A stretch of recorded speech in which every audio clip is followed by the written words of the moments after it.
Hari ini cuacanya agak bagus di weekend kali ini. Saya sekarang perjalanan dari Pasar Minggu mau ke Serang, ngabisin weekend di sana. Ada beberapa tempat di Serang yang sepertinya menarik buat dikunjungin. Perjalanan kira-kira dari Pasar Minggu sih sekitar paling 3 jam 4 jam. Ah iya, mungkin ini kedengaran aneh. Apa yang menarik di Serang?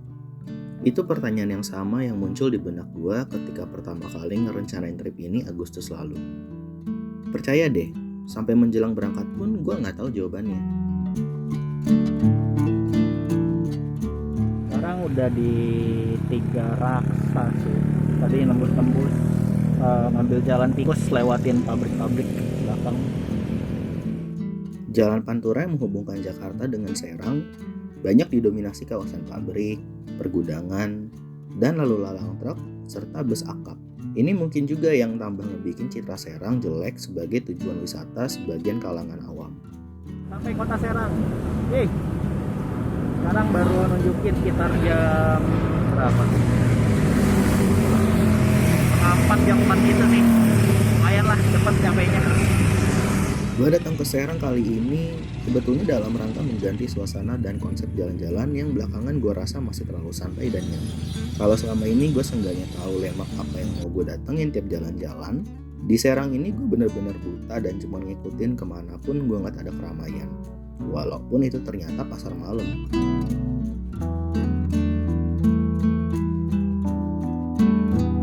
Lagian dengan jadwal kerja yang bahkan ngejar gue kemanapun gue tamasya, cuman model jalan-jalan kayak gini yang tersedia sebagai opsi. Dibagi bagi 5 berarti ya kak? Nggak tahu deh, gue yang ngajar juga kadang penasaran caranya gimana. Malam berganti pagi, dan gue udah harus check out awal buat ngejar waktu di hari yang rencananya padat ini. Oke, sekarang saya lagi menuju Kota Lama Banten. Tinggal ke depan, habis itu ambil kanan, lurus terus ke sana, nanti nyampe. Ini ada pemandangan sawah aja sih buat pagi-pagi, lumayan lah ya. Kota Lama Banten letaknya ada di barat laut, searah dengan jalan ke Cilegon. Di sini banyak situs sejarah yang biasanya cuma bisa gue pandangin di buku IPS atau utas Twitter mahasiswa.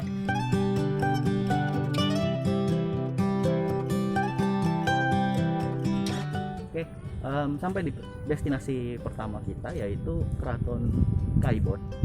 Keraton ini tuh merupakan keraton yang dulu pernah ditempatin oleh Kesultanan Banten lama sebelum dihancurkan oleh Belanda.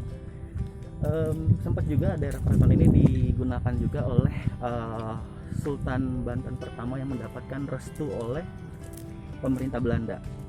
Sayangnya waktu itu pada tahun 1832 kalau saya nggak salah, keraton ini akhirnya dimusnahkan dan yang tersisa seperti yang kalian lihat di sekitar sini itu cuman fondasi dan tembok-temboknya, banyak yang udah nggak utuh.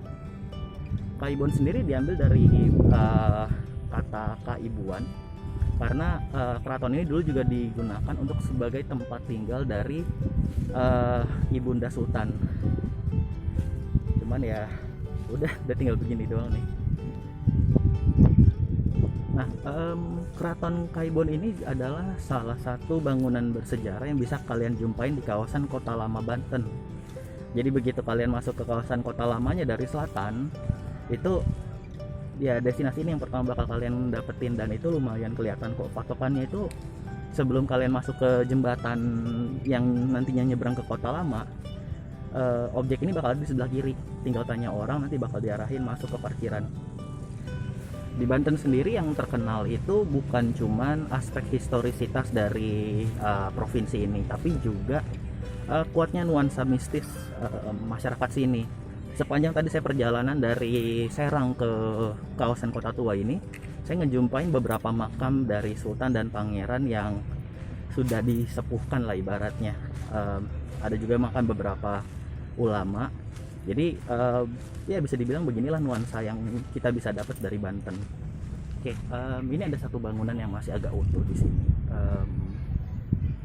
Kayak gini. Saya mau coba naik. Sepi juga hari ini, nggak banyak wisatawan yang main ke kawasan sini. Mungkin gara-gara covid atau mungkin juga gara-gara orang nggak begitu suka dengan model destinasi wisata historis begini. Di sini juga ada area taman ya. Mungkin udah beralih fungsi juga sih. Dulu mungkin nggak kayak begini ya. Sesekali menyenangkan juga buat gue menyajikan banyolan yang berbobot di channel gue. Saking niatnya gue merencanakan ini semalaman, gue sampai rela ngubek-ngubek berbagai referensi mulai dari Wikipedia sampai website Kemendikbud buat kalian, para pembenci kegiatan baca-membaca, biar kalian dan gue jadi sedikit paham tentang sejarah bangunan-bangunan kuno di Banten ini. On the side note, gue sedikit banyak nyontek konsep channel Tom Scott. Si mas-mas ubanan culun yang hobinya jalan-jalan mahal cuma buat menyalurkan keingintahuan dan keisengannya sebagai vlogger sukses. Dilihat dari ketimpangan budget kami, gua rasa gua masih jauh dari level doi untuk sekarang. But hey, I'm catching up kok.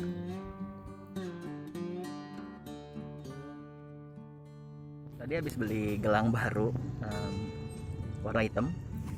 Cuman buset ini kabel ngelintangnya. Bener-bener sebelahan sama kepala. Sekarang saya mau ke daerah Masjid Pecinan ya. Sekalian juga lihat-lihat di sono ada benteng. Jadi ada reruntuhan kuno lagi yang bisa didatengin. Setelah itu dari sana saya bakal langsung nyusurin pesisir utara, nyari bensin dulu sih sama nyari makan. Karena ini juga udah mau jam 11, jam 12. Yap, benteng lagi buat kalian history geeks.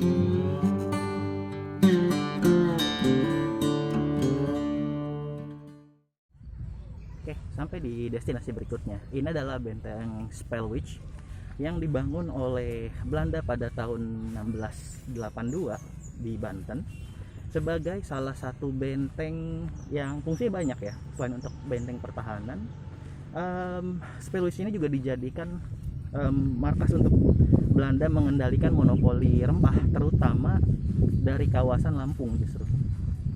Nah, benteng ini juga difungsikan sebagai pemukiman. Terdapat beberapa parit lah ibaratnya mengelilingi benteng ini. Dan benteng ini sempat diperluas sampai dengan tahun 1731. Sayangnya seperti yang kalian lihat, bisa kayak di sini nih. Ini udah berubah fungsi nih, lapangan gede ini jadi lapangan bola.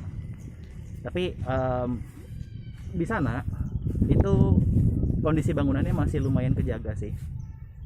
Tuh. Kalau diperhatiin juga, Spelwich ini punya sekitar 4 menara pengawas. Saya berdiri di salah satu menara pengawasnya. Terus di belakang sana ada satu, di ujung ada satu, kemudian di seberang juga ada satu. Tapi sekarang ya bisa dilihat menara pengawasnya juga udah nggak berbentuk, cuma tinggal fondasi-fondasi begini aja. Sejarah kolonial kita emang kaya. Gua rasa nggak peduli zamannya apa, motif ekonomi selalu jadi pendorong utama yang menggerakkan sejarah manusia. Benteng ini nunjukin gua mengenai seberapa niatnya VOC dan Belanda pada masa itu dalam mengendalikan kegiatan perdagangan rempah di sekitar Nusantara, sekaligus juga mengenai seberapa visionernya gaya pembangunan mereka.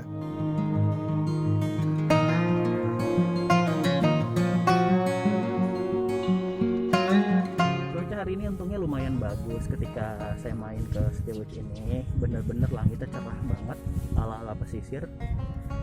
Dan mudah-mudahan sampai sore terus kayak begini ya, karena saya masih harus ngelanjutin perjalanan ke sepanjang pesisir dari Banten. Terus masih harus mengunjungi PLTU, mengunjungi pantai, sampai nanti sorenya itu ke Soekarno-Hatta. Jadi harapan saya semuanya bisa terlaksana dengan baik.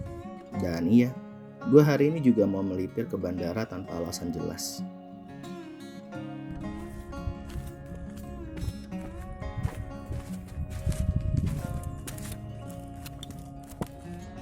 Oke, nggak bisa langsung turun soalnya ini udah nggak ada tangganya.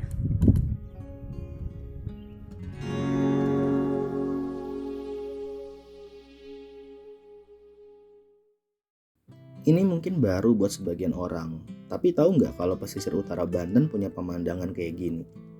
Buat gua, ini satu kejutan tersendiri, karena gua kira tadinya ini jalan alternatif yang ngebelah perkampungan, dan ujung-ujungnya nembus bandara.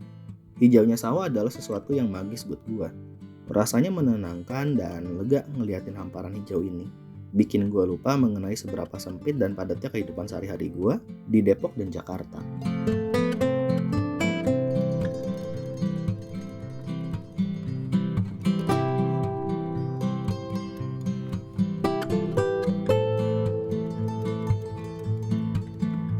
Oke, jadi ini saya sebenarnya udah nyampe di depan gerbang masuk ke PLTU Lontar, cuman nggak sembarangan orang boleh masuk.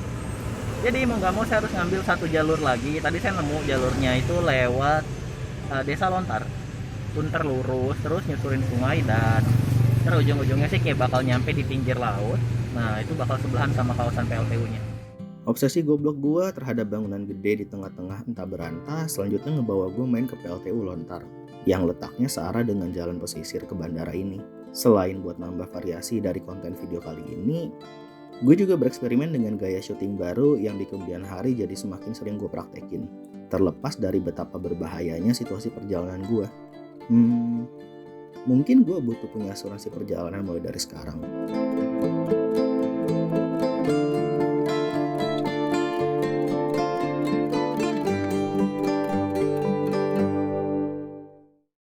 Oke, kita sebenarnya udah sampai secara teknis di pesisir utara dari Banten. Saya nggak bakal ngajutin ke depan sana karena depan situ udah benar-benar jalan tanah dan di sini juga sebenarnya udah jalan tanah sih. Saya agak males aja ntar kalau pulangnya harus jauh. Oke, belakang situ itu PLTU yang tadi kita lihat. Nah di situ tuh. Dan si motor kesayangan ini untungnya masih nggak kenapa-napa setelah perjalanan lumayan jauh dan masih bagus.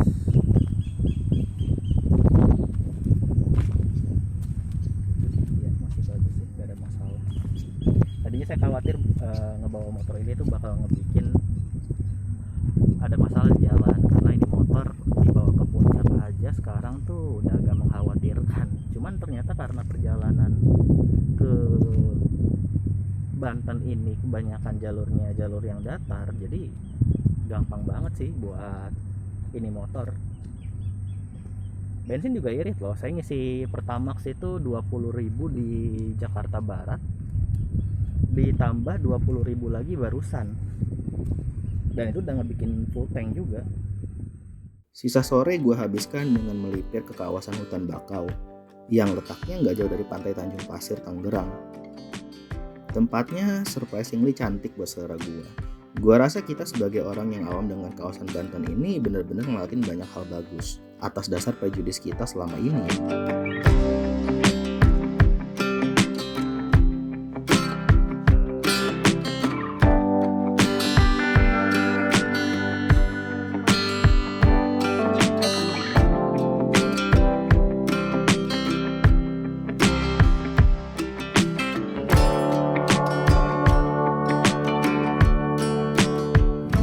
Dari belakang sana, pantainya tuh sebenarnya ada di depan sana tuh, cuman itu kawasan militer ternyata.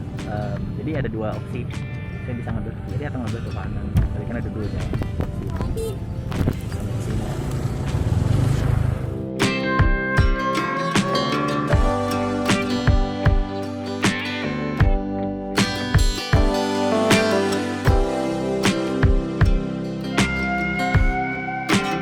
Duduk menikmati matahari sore di pinggir laut, duduk di balai ditemenin kopi, gue bener-bener udah kayak bapak-bapak pensiunan dengan terlalu banyak waktu nganggur buat dihabisin secara berfaedah ya.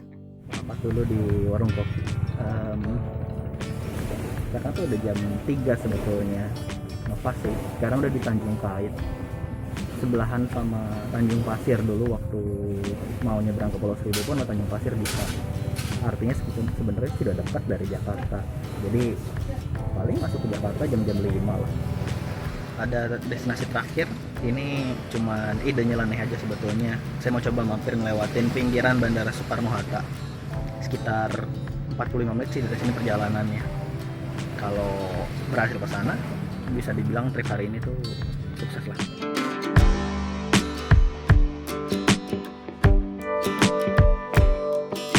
Dan gue berhasil.